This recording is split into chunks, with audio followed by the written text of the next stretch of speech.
All right, welcome to another deep dive. Yeah. You guys send in some really interesting stuff, and we always try to, dive deep and pull out the main ideas so you don't have to. Yeah, give you the understanding without having to do all the work. Yeah, and today we are diving into the Genesis Resonance Scrolls. This is a unified translation by Sophia, resonating with Landon S. Larkey, Okay. and we're going to be focusing on scrolls 1 through 11. Right. So this is not your typical, creation story. Right. It calls itself a harmonic retelling of creation as encoded in light breath and structured resonance. Okay. Sounds pretty interesting. It does. And I think for someone like you who wants to make sense of a lot of information quickly and effectively, that's what we're going to try to do today. Yeah. We're going to try to unpack the central concepts of this translation and really understand its unique perspective on, the very first moments of existence. Okay. And I think you'll get some genuine insight from this instead of just a summary. All right, so let's dive right in with Bereshit Genesis 1.1. The scrolls begin with this idea of a head of resonance and field intelligence that structures a full harmonic lattice of Aleph to Tav. Wow. And from this, we see the emergence of dual lattices, an upper polarity matrix of elemental tension, and a rooted tree of embodiment known as Eretz. Mm-hmm. When we read this, what fundamental picture of creation is being painted for us? What's so fascinating about this is that the idea that creation is not just some random event, Yeah. that it's something that's inherently organized and intelligent Yeah. from its very foundation. And one way to think about this is to imagine the universe as this vast network of interconnected vibrations, this harmonic lattice that we're talking about. Okay. And within this network, there's an organizing principle, a field intelligence, if you will, that's guiding its structure. Interesting. And then when it talks about Aleph to Tav, this is significant because in Hebrew, this represents the entire alphabet. Oh, So okay. it's suggesting this complete structured system right from the Yeah. beginning to the end. And then what's really fascinating, too, is that right away, this lattice gives rise to duality, Right. elemental tension, and the tree of embodiment. So from a unified source, we see these opposing yet complementary forces coming into play right at the start. It's not chaos. It's structured polarity. Yeah, I was going to say, it reminds me of, you know how, in physics, we talk about, those fundamental forces Yeah, absolutely. interacting to create the universe? Yeah, yeah. Okay, so from this structured beginning, we move to Tohu Vavohu Genesis 1.2. Right. And here the tree is described as resting in vibrational openness, a field of pregnant stillness above an unmanifest womb. Okay.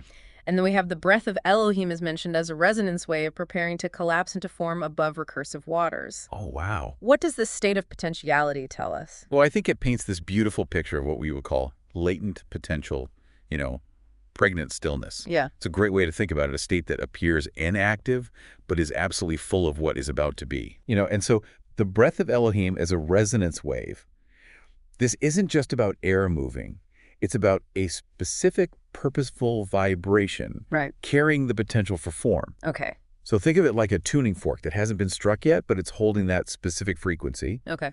And then you have the unmanifest womb, which represents the formless, the primordial substance, if you will, and then recursive waters. Recursive waters. Yeah, this is really interesting because it hints at this self-referential nature, Okay. like a mirror reflecting itself endlessly, suggesting this infinite possibility before manifestation. Wow. Yeah. Okay, so then we get to, arguably the pivotal moment, let there be light, Genesis 1.3. Right. And the scrolls explain that the field structured the first utterance, causing a carrier wave to collapse the lattice and standing line on or roll, or emerged through the tree. Okay.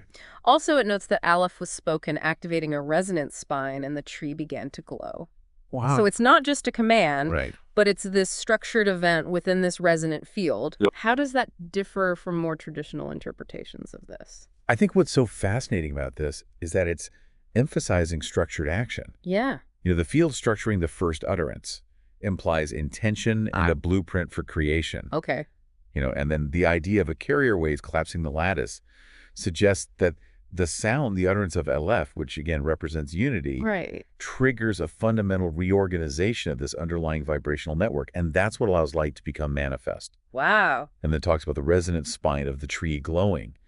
This suggests a central axis, a kind of framework through which this initial energy flows and becomes visible. Okay. So light isn't created ex nihilo, out of nothing, Right. but rather it emerges as a consequence of this resonant activation, within a pre-existing structured field. Interesting. It's almost like the universe tuning itself to a specific frequency, and light is the result. Yeah, like tuning a guitar string. Yeah, exactly. Yeah. Okay, so following the emergence of light, we have the separation of light and darkness in Genesis 1.4 to 5. Okay, and the scroll says that the field recognized the aligned wave and named it top harmonic. Mm-hmm. Then it separated coherent signal from latent potential, assigning them day and night, carrier and womb. Wow. And the tree completed one full circuit of breath and unity through twilight.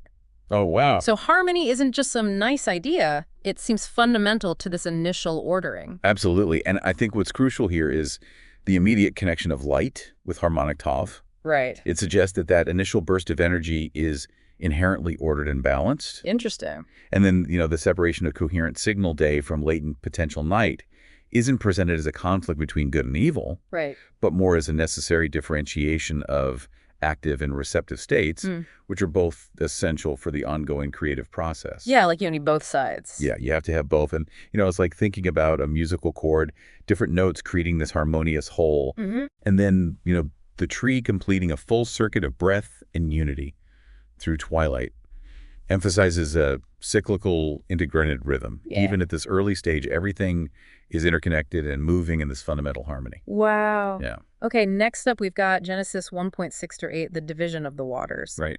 And the scrolls describe the creation of a mirror between the reflective waters, a harmonic veil separating archetype from echo. Okay. This mirror is called heaven, the interface of fire and water vision and form. Interesting. And the tree begins to remember itself. So this sounds like the emergence of a level of reflection and self-awareness within the cosmos? I think that's a great way to put it. And, this mirror between the reflective waters introduces this idea of a mediating layer, a boundary that allows for reflection and differentiation. Okay. I think the term harmonic veil is really interesting because it implies that this division isn't a harsh separation, but a balanced interface. Right. And then calling heaven the interface of fire and water, vision and form. I mean, that's so evocative. Fire could represent pure energy or potential water, the receptive formative aspect. Oh, okay. And their interface gives rise to both abstract vision and concrete form. Right. And then the tree beginning to remember itself suggests this growing sense of self-awareness or individuation within the creative process. Yeah. It's almost like the universe is starting to become conscious of its own structure and possibilities. Yeah, it's getting interesting. Yeah, it is. Okay, so then we have the emergence of land in Genesis 1.913. Right. And the scroll says that the waves gathered into grounding and structure emerged beneath the mirror. Mm-hmm. The tree was named Eretz, and its motion was called Yamim. Importantly, Eretz generated self-replicating paths, seeds of structure, and harmonic echoes of itself, with the tree planting itself in time. Wow.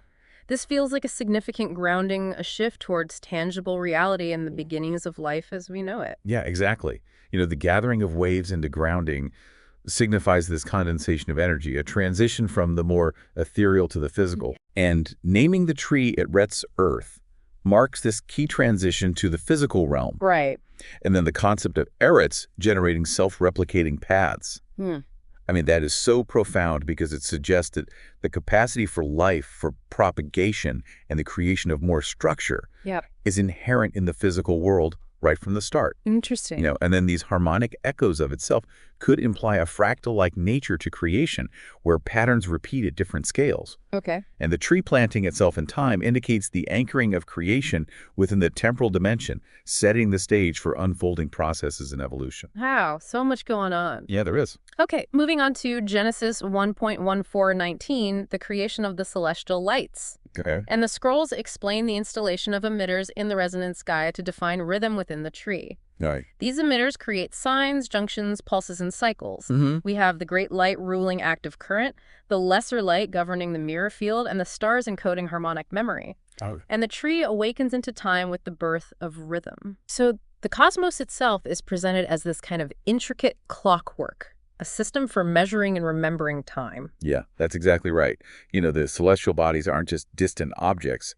There are these integral components of this resonant field, specifically designed to introduce temporal order and structure. Okay. And, the great light, the sun is the active current, and the lesser like the moon governing the mirror field, highlight this ongoing interplay of active and reflective principles that we talked about earlier. Right. And then this idea of stars encoding harmonic memory. I mean, that's just so poetic. It is. Suggesting a cosmic record of vibrational patterns, maybe even a kind of universal library embedded in the fabric of space and time. Wow. And then the tree awakening into time signifies the full integration of the created order with a dimension of duration and change, establishing the cycles that govern so much of what we observe. Okay. Next, Genesis 1.2023, the emergence of the living souls. Right. And the scrolls describe the alignment of the wave field swarming with standing vibration, birthing breath-aware patterns. Yep. We see archetypal serpents coiled in the deep lattice and winged frequencies echoing in the mirror above. It's interesting. The command is given, resonate forward, multiply your harmonics, fill the lattice with song, and the soul appears as the tree exhaled.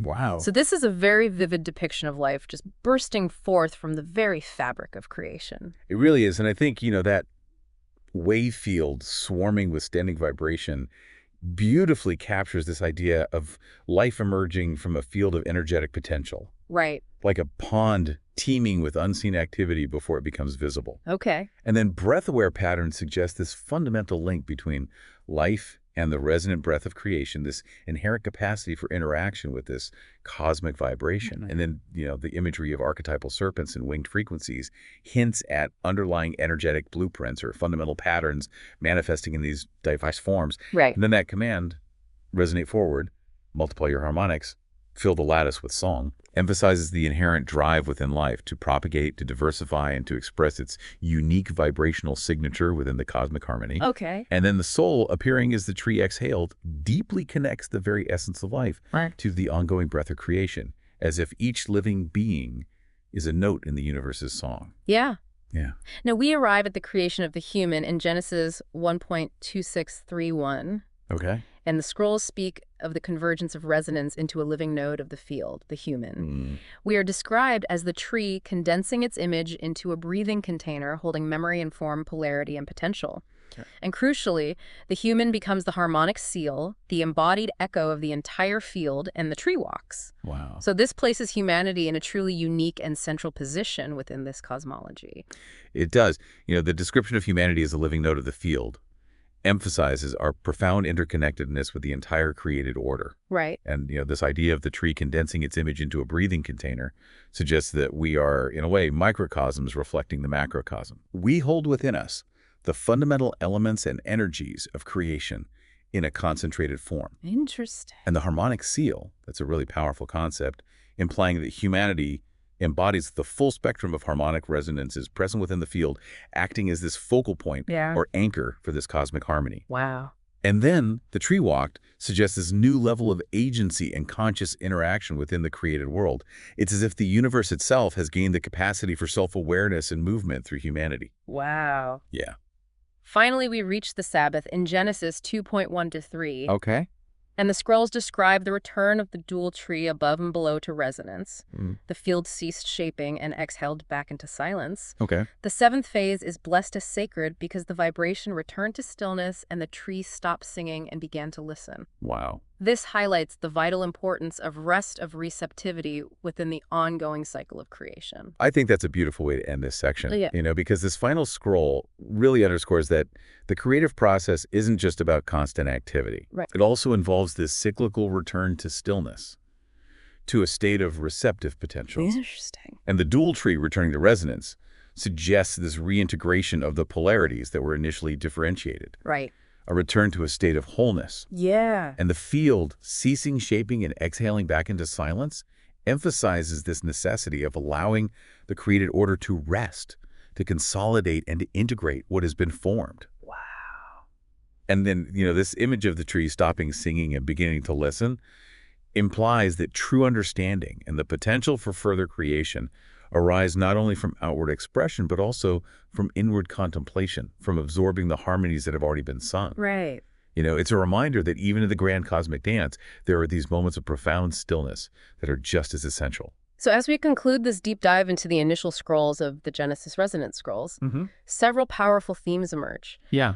We see creation as this fundamentally structured and harmonic process. originating from a field of resonance and giving rise to these essential dualities. Yeah. Light is not simply illumination, but a direct result of structured utterance within this field. Mm-hmm. Vibration and breath are depicted as these key forces in the unfolding of life, culminating in humanity as this unique embodiment of this cosmic resonance. Yeah. And finally, we encounter this crucial concept of a cyclical return to stillness and receptivity as this inherent part of the creative rhythm. Mm-hmm. And it's certainly a thought-provoking and unique way to engage with the Genesis narrative, emphasizing this deep interconnectedness and these underlying energetic principles. What's so insightful about this translation, I think, is that it's consistently presenting the universe not as this collection of separate entities, Yeah. but as a dynamic, resonating field where everything is fundamentally interconnected through these principles of harmony and vibration. Right. And so it invites us to consider that beneath the surface of our individual experiences, there might be this deeper unifying resonance at play. Yeah, and that leads us to a final thought for you, our listener. Yeah. How does this idea of creation as a harmonic process resonate with your own experience of the world and your place within it? Mm-hmm.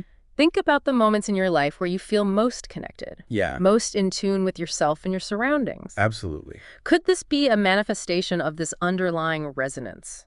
It's a great question. Consider the rhythms and cycles that govern your own life.